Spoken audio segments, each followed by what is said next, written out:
మరిన్ని ఇందిరమ్మ ఇల్లు తెచ్చి ఈ గ్రామంలో ఇల్లు లేని వాళ్ళందరూ కూడా ఇల్లు ఇచ్చే ప్రయత్నం చేస్తానని చెప్పి కూడా మీకు అందరికీ మాటిస్తున్నా. అట్లే మన గ్రామానికి ఒక ప్రధానమైన సమస్య ఉన్నది, అదే హై స్కూల్ బిల్డింగ్. మన స్కూల్ బిల్డింగ్ లో కనీసం ఒక 100 మంది పిల్లలు నిలబడితే ప్రేయర్ చేయడానికి కూడా అవకాశం లేదు.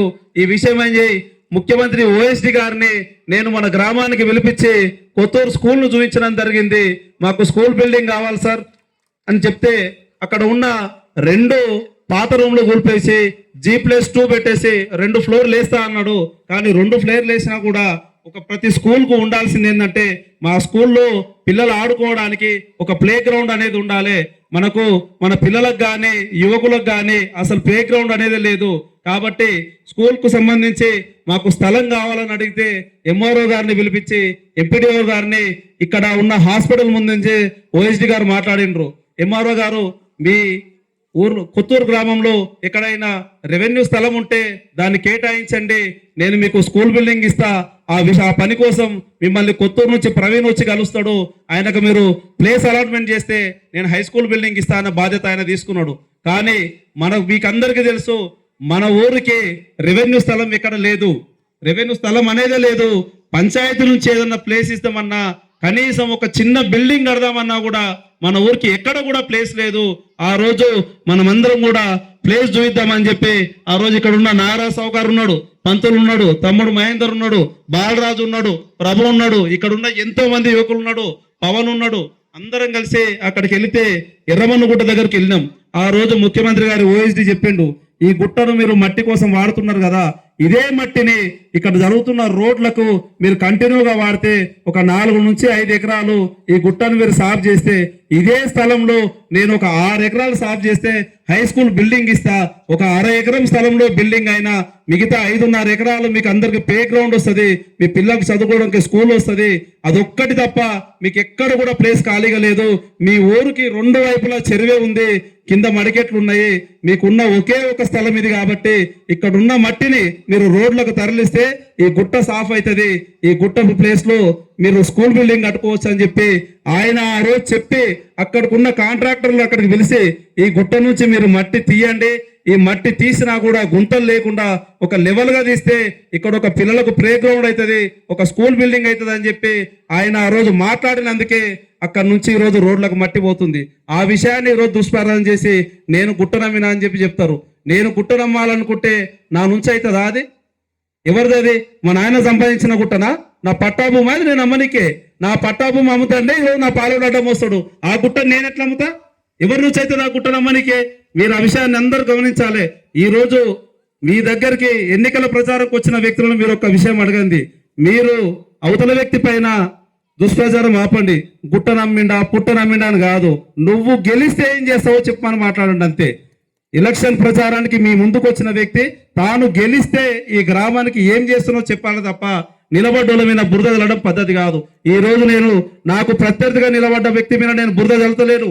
ఆయన మా చిన్నాననే అని చెప్తున్నా, ఆయన పట్ల నాకు ప్రేమ ఉందని చెప్తున్నా. రేపు గెలిచినా ఓడినా ఆయన మా మనిషి అనే చెప్తున్నా తప్ప నేను ఆయన మీద ఎలాంటి చెడు ప్రచారం చేస్తలేను. కానీ ఆయన వెనకాల ఉన్న కొన్ని శక్తులు ఈ రోజు నాకు మరగనంటించాలని చెప్పి ఈయన గుట్ట నమ్మిండి అంటాడు, ఈయన చెట్టు నమ్మిండి అంటాడు, ఏవేవో చెప్తున్నారు. మీరు ఆ విషయాలన్నీ కూడా ఒకసారి ఆలోచన చేయమని చెప్తున్నా. 360 సర్వే నెంబర్లు దాదాపు 22 మందికి పట్టాబుక్కులు రాలే. ఈ 22 మంది పట్టాబుక్కులకు సంబంధించిన కాగితాలు ఈ రోజు ఇక్కడ వార్డు మెంబర్ గా ఉన్న పగిడాల రమేష్ తో నేను తీసుకున్నా. ఆ బుక్ పేపర్లన్నీ నేను తీసుకొని దాని ఎంజాయ్మెంట్ సర్వే ఆల్రెడీ అయిపోయింది. ఎంజాయ్మెంట్ సర్వేలో ఎంత ఎక్స్టెంట్ మిగులుతుంది, RSR లో ఎంత భూమి మిగులుతుంది అనే విషయాన్ని నేను కలెక్టర్ దగ్గర కూర్చొని మాట్లాడి ఆ ఫైల్ ను అప్రూవల్ చేపించి ఆర్డీఓ గారి దగ్గరకు పంపించిన. ఆర్డీఓ గారు ఎంఆర్ఓ గారికి పంపించి మళ్ళొకసారి రీసర్వే చేసి ఆ పనులు కూడా మిగతా 22 మందికి పట్టాలు వచ్చే విధంగా నేను ప్రయత్నిస్తానని కూడా ఈ సభాముఖంగా మీకు తెలియజేస్తున్నా. అట్లాగే చదువుకున్న పిల్లలకు లైబ్రరీ అవసరం ఉంది. మన చోవర్పల్లి రాజేష్ అన్న గ్రంథాలయ చైర్మన్ గా ఉన్నాడు, ఆయన మనకు సహకరిస్తాడు. మనకు ప్లేస్ లేక బిల్డింగ్ లేక ఈరోజు లైబ్రరీ కట్టుకోలేకపోయినాం. పక్కనున్న రేగడ మైలారం గ్రామంలో అంబేద్కర్ యోజన సంఘం బిల్డింగ్ ఖాళీగా ఉంటే వాళ్ళకు లైబ్రరీతో పాటు దాదాపు 5,000 పుస్తకాలు ఇచ్చిండు. మేమందరం కూడా అక్కడ ఓపెనింగ్ పోయినాం. వీలైతే మనకు ఒక లైబ్రరీ బిల్డింగ్ తీసుకుంటే కూడా మన పిల్లలకందరూ కూడా చదువుకోవడానికి బాగుంటది. ఆ రకంగా కూడా నేను ప్రయత్నిస్తానని చెప్పి మీకు చెప్తున్నా. అట్లే మైనారిటీలకు ఈద్గా స్థలంలో చాలా ఇబ్బందులు ఉన్నాయి. గతంలో ఆ స్థలం కోసం అని చెప్పి వాళ్ళకు నేనే మాట ఇచ్చిన, ఇక్కడున్న హాస్పిటల్ దగ్గర ఉన్న ఆ ప్లేస్ ను మీరు ఖాళీ చేయండి. మీరు ఖాళీ చేస్తే అక్కడ ఊరందరికీ పనికొచ్చేదే అర్థము. ఏ కుల సంఘం బిల్డింగ్ ఏ మతానికి సంబంధించిందో కాదు. ఒక డ్వాక్రా బిల్డింగ్ కడితే అందులో అన్ని కులాల మహిళలు ఉంటారు. ఒక హాస్పిటల్ కడితే అందరికీ సేవలు అందిస్తుంది. కాబట్టి అందరికీ పనికొచ్చే పని ఇక్కడ చేస్తాము.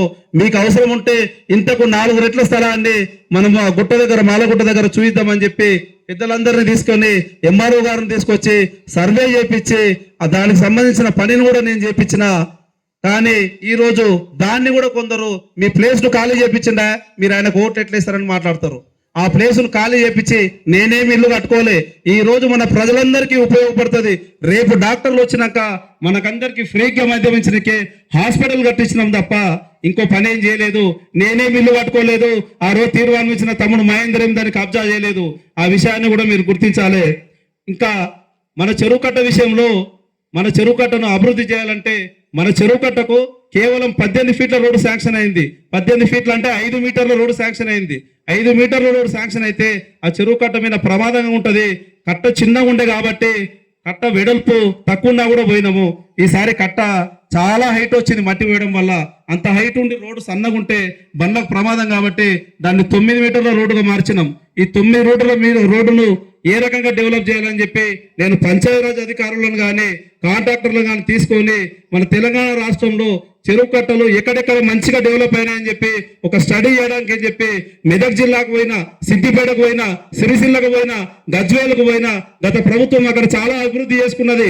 ఎందుకంటే అక్కడ ముఖ్యమంత్రి ఉన్నాడు, మంత్రులు ఉన్నారు కాబట్టి చేసుకున్నారు.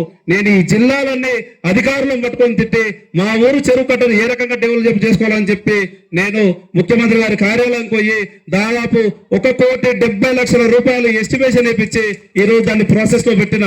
ఖచ్చితంగా ఏదో ఒక రోజు నేను సర్పంచ్ గా గెలిస్తే రేవంత్ రెడ్డి ముఖ్యమంత్రిగా ఉన్నన్ని రోజుల్లో మన చెరువు కట్ట చాలా అద్భుతంగా మారుతుంది. అక్కడ ఉన్న శివాజీ విగ్రహం ఈ ఊరికే శిరోమానంగా మారుతుందన్న విషయాన్ని కూడా మీరు గుర్తుంచుకోవాలి. చిన్న చిన్న విషయాలను ఈ రోజు ఒక ఇష్యూగా చేయదలుచుకున్నారు. ఒక 3 సంవత్సరాల కింద ఈ రోజు మనం హాస్పిటల్ కడుతున్నాం. ఆ హాస్పిటల్ చుట్టుపక్కల ఉన్న కంపౌండ్ వాల్ నేనే కడుతున్నా. ఆ కంపౌండ్ వాల్ కి ఏదైతే ఈరోజు గేట్ వస్తుందో ఆ గేట్ వచ్చే ప్లేస్ లో శివాజీ విగ్రహం పెట్టాలని చెప్పి మన యువకులు కొందరు పూనుకున్నారు. ఆ రోజు నేను వాళ్ళతో సామరస్యంగా మాట్లాడినా, తమ్ముడు ఇక్కడ హాస్పిటల్ ఉంది. ఈ హాస్పిటల్ ప్లేస్ లో కంపౌండ్ వాల్ వస్తుంది. కంపౌండ్ వాల్ వస్తే దానికి తూర్పు ముఖం పెట్టుకొని గేట్ ఇక్కడనే వస్తుంది. ఇక్కడ విగ్రహాన్ని పెట్టడం వల్ల హాస్పిటల్ కానీ గేటు కానీ అడ్డం అవుతుందేమో. మనము ఆ చౌరస్తాలో పెట్టుకుంటే రేపు మంచిగా రోడ్డు వెడల్పు అవుతుంది, మనందరికీ ఉపయోగంగా ఉంటుంది. ఆలోచన చేయండి అని నేను చెప్తే దాన్ని రాజకీయంగా ఎంతో మంది కలిసి రెచ్చగొట్టి ఆ రోజు కూడా నా పైన ఒక దుష్ప్రచారం చెప్పిండు. ఇక్కడ ఉన్న మీరందరూ చెప్పండి, అదే విగ్రహం ఈ రోజు ఆ హాస్పిటల్ ముందుంటే బాగుందా, ఆ చెరువు కట్ట మీద ఉంటుంది బాగుందా? మీరందరూ ఆలోచన చేయండి.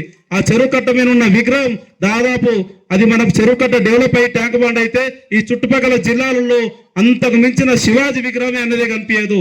కాబట్టి ఎవరైనా వ్యక్తులు దుష్ప్రచారం చేసేటప్పుడు మీరందరూ ఆలోచన చేయాలి. ఒక దీర్ఘకాలమైన ప్రణాళికతో ఈ ఊరుకు ఏది మంచి జరుగుతుందని ఒక చదువుకున్న వ్యక్తిని కాబట్టి, ఒక తెలివైన వ్యక్తిని కాబట్టి ఈ ఊరుకు ఏది కావాలన్న నిర్ణయాన్ని నేను 1కి 10 సార్లు నేను ఇంట్లో ఆలోచించుకొని ఇక్కడ ఉన్న పెద్దలతో ఆలోచించుకున్న తర్వాత చేస్తా తప్ప నేను ఏది పడితే అది చేసే వ్యక్తిని కాదు.